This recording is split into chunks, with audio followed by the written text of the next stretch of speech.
풍요롭고 행복한 100세 시대를 위한 시간입니다. 100세? 톡.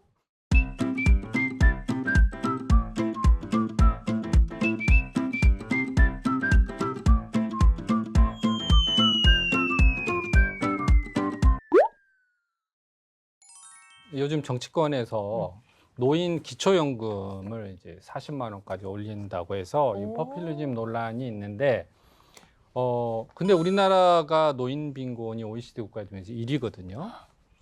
저는 개인적으로 계속 올려야 된다고 생각을 하는데. 네. 사실 뭐 올리면 좋죠. 올리면 좋은데 네. 문제는 뭐 기초연금이니 국민연금이니 무슨 연금이니 다 재원의 문제잖아요. 돈. 네. 그래서 이 국민연금도 꾸준히 재원 고갈 이야기가 나오고 있으니까 막 우리가 올리고 싶어, 올려주세요 한다고 다 올릴 수 있는 건 아니죠.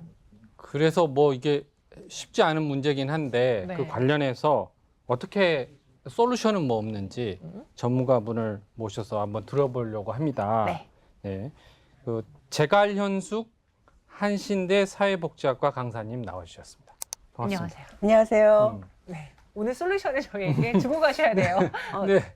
솔루션이라 그러시니까 상당히 부담스럽습니다.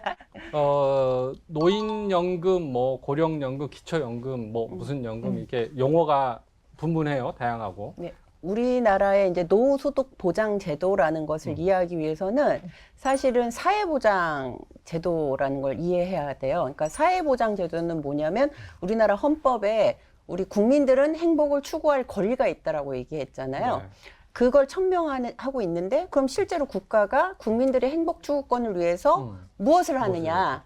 그 무엇을 하느냐와 해당하는 것이 사회보장과 관련된 행위를 하는 거거든요. 네, 네. 그래서 출생부터 사망에 이르기까지 우리 국민들, 전체 국민들이 겪게 될 수밖에 없는 어려움을 중요한 세 가지 기둥을 만들어서 보호를 네. 하는데 네.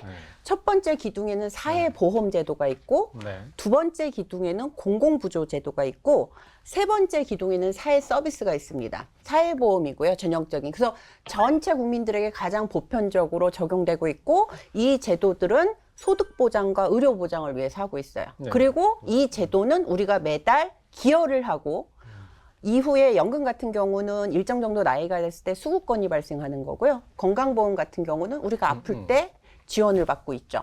반면에 공공부조제도는 현재 빈곤한 상황에 놓여 계신 우리 네. 국민들을 살펴주는 제도예요. 네. 그래서 이 제도는 기여하지 않고도 국가가 우리가 낸 주는 세금을 갖고 지원해주는 제도거든요.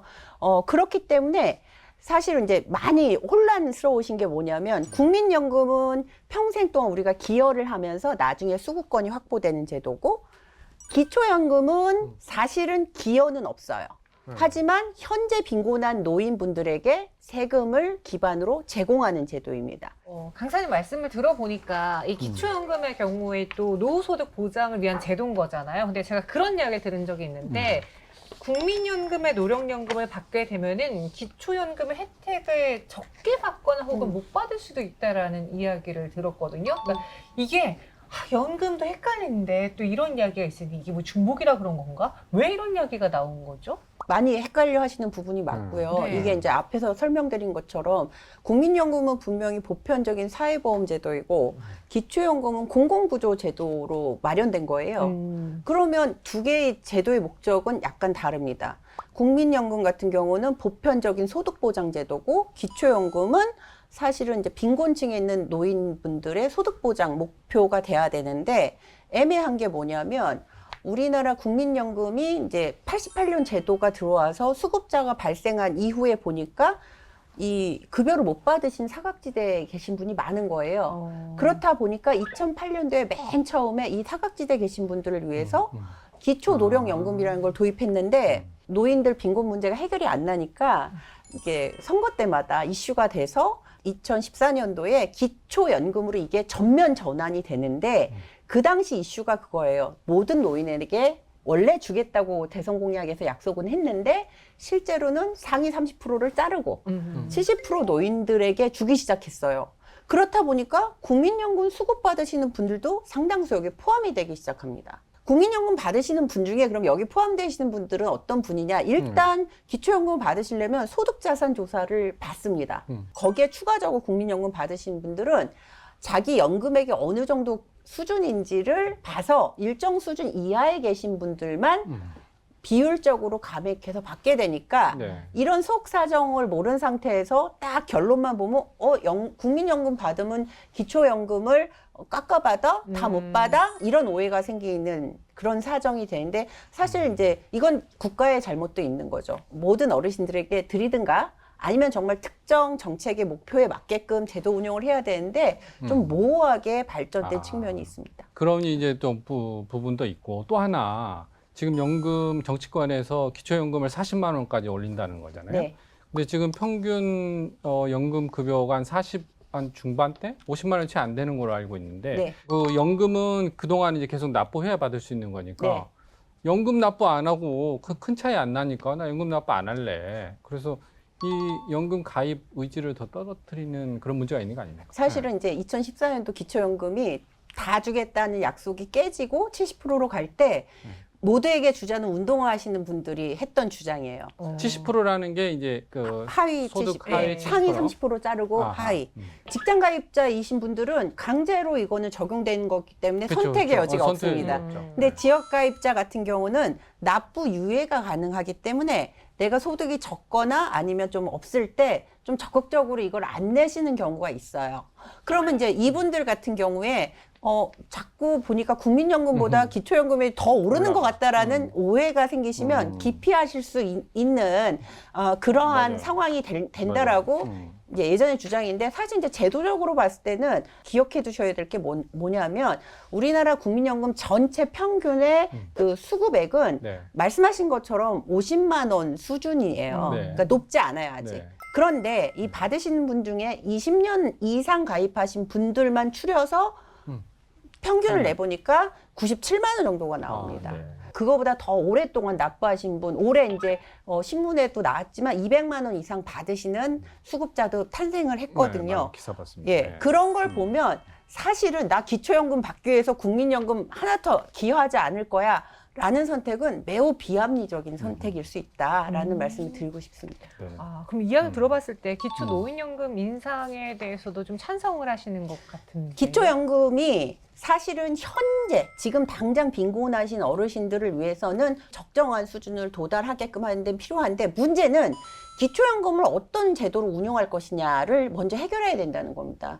전체 노인분들에게 다 드리고 후자 노인분들은 세금으로 걷어가면 되거든요. 캐나다가 그 방식을 해요. 아니면 정말 기초연금을 우리가 이제 범주적 공공부조 제도 이런 얘기들이 있는데 특정 소득이 더 보완돼야 될 분들을 드리거나 국가가 공적연금을 통해서 달성해야 될 수준이 그래도 어느 정도인데 여기에 미치지 못하시는 분들에게 네. 슬라이드로 좀 제공하는 방식이든 그런 부분에서 좀 먼저 사회적 합의를 해서 어르신들도 이거면 이거 공정하다 이런 좀 이야기를 할 수 있는 제도로 합의를 하면 바람직하다라는 생각이 듭니다.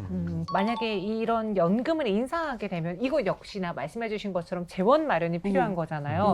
그럼 그 재원 마련은 세금으로 충당을 해야 되는 거니까 어떻게 보면은 좀 반발이 있을 수도 있지 않을까요? OECD 국가 1위다. 네. 노인 빈곤율 1위다 이 말씀하시는데 근데 우리나라가 OECD 뭐 경제 성장률 등등 경제 지표 얘기할 땐 굉장히 상위권인데요. 사회복지 지출도 맨날 꼴등에서 바로 위 이 네. 수준이고 공적연금 지출 관련해서도 사실 맨 꼴등이에요, 이거는. 그걸 봤을 때 사실 재정적 여력이 아직 있는 거고 그러니까 세금으로 담당해야 될 부분, 현재 빈곤한 노인층, 그리고 사회보험으로 담당할 네. 부분은 우리가 장기 제도로서 양쪽을 균형 있게 잘 준비해 갈 수 있다. 우리는 네. 충분히 현재의 노인 빈곤도 미래의 노인 빈곤도 예방할 수 있는 재정적 여력이 전 충분히 있다고 봅니다. 그리고 앞으로 이거 고갈되는 거 아니냐. 네네. 나 노후에 나왔는데 그거 믿고 살아야 되는데 네네. 그럼 없어지면 어떻게 하느냐. 이 네. 걱정들 많이 하는데. 이게 가장 큰 오해라고 오해입니까? 생각하고요. 네. 질문해 주셔서 너무 반갑고 우리가 만약에 민간 이게 연금이면 재정이 고갈되면 줄 게 없을 거예요. 민간 회사는. 네, 민간 그쵸. 회사는. 네. 근데 우리는 이게 공적연금이라고 해서 사회보험 방식으로 하고 있거든요. 이게 뭐냐면 국가가 책임을 져주고 대전제는 사회가 지속되는 이상 이 제도는 가는 거예요. 100만 원을 냈으면 난 국민연금으로 100만 원을 받는 거야 라고 생각하세요. 저금처럼 생각하시는데 네. 국민연금 그게 아니고요. 세대 내 세대 간 연대를 합니다. 이 얘기는 뭐냐면 세대 내에서는 소득이 낮으신 분들에게 조금 더 드릴 수 있는 재분배 효과가 이 안에 소득세 들어 있고요. 분배가 있죠. 네. 세대 간 연대는 뭐냐면 우리 대부분이 내가 낸 것보다 더 많이 받는 부분의 상당수는 현재 일하고 있는 노동세대가 그거를 감당해 주는 거거든요. 그게 세대 간 연대입니다. 그렇기 때문에 국민연금 재정에 있어서 굉장히 중요한 것은 재정이 얼마나 쌓여서 얼마 동안 얼마나 많느냐보다는 이 사회가 안정적으로 지속 가능하게 유지할 수 있는 것이냐라는 네. 요인도 굉장히 중요하게 봐야 됩니다. 그러면 이 국민연금 제도 우리나라 어떻게 바람직하게 바뀌는 게 좋을 것 같습니다. 사실은 저출생 문제 때문에 우리가 초고령화가 심화되고 있는 그렇죠. 거잖아요. 네. 그런데 이제 한 가지 그래서 계속 노인에 대한 사회적 부양 비용을 줄이려고 하는 시도가 있어요. 특정 계층을 약간 특정 세대를 희생시키는 거거든요. 그리고 사실은 이제 사회적 논의 과정에서 이 경제적 권력이 없으신 분들이 목소리 내기 힘들잖아요. 그러니까 이런 논의를 해갈 때 저는 이제 배려가 있었으면 좋겠다는 생각이 들고 네. 또 하나는 잘 생각해 보면 우리가 지금도 경쟁이 너무 심화돼서 젊은이들이 사실은 보다 적극적으로 삶을 살아가는 게 힘들잖아요. 그렇다 보니까 결혼도 뭐 아이를 낳는 것도 그냥 하는 거야가 더 이상 아닌 사회가 됐어요. 근데 노후가 되면 극단적 선택도 1위 하는 나라거든요. 자살. 그렇게 돼버리는 사회가 보여진다면 과연 이 사회에서 더 살고 싶을까? 행복할 수 있을까? 이거에 대한 불안감이 커질 거라고 봐요. 그렇기 때문에 우리 사회가 약속을 해야 된다. 어느 시기에 사람이 이제 살아가는 과정에서 모두가 겪을 수밖에 없는 어떤 문제에 직면했을 때 사회 구성원도 국가도 그 문제에 대해서 나 몰라라가 아니라 우리 사회는 함께 그 문제를 풀려고 하는 노력과 의지가 있는 그런 사회라는 걸 저는 확고하게 보여줘야 된다고 생각하고 그 안에 국민연금이 적정 수준의 노후소득 보장을 위해서 계속 개혁해 가는 걸 보여주고 그리고 현재 빈곤한 노인분들을 위해서 기초연금으로 보장해주는 이 듀얼 시스템이 잘 진행된다면 행복한 사회에 대한 어떤 기대를 갖게 되지 않을까 하는 희망을 가져봅니다. 네. 사실 연금 하면은 할 말들이 참 많은데요. 그죠? 오늘 많은 시청자분들이 궁금해할 그래요. 만한 그리고 우리 실버 분들이 또 궁금해할 만한 그런 이야기를 좀 속 시원하게 풀어주신 솔루션이 것 나온 같습니다. 것 같습니다. 네. 그렇게 말하면 또 부담스럽다고 하시니까 네, 좋은 이야기 전해주셨어요. 오늘 말씀 고맙습니다. 네, 감사합니다. 감사합니다. 네. 어쨌든 내년 연금 개혁이 이제 본격화된다는데 뭐 고령자도 그렇고 전체 국민이 하고 만족할 만한. 만족할 만한 그런 개혁안이 나오길 꼭 기대해 보겠습니다. 알겠습니다. 저희는 그럼 여기서 인사드려 볼까요? 100세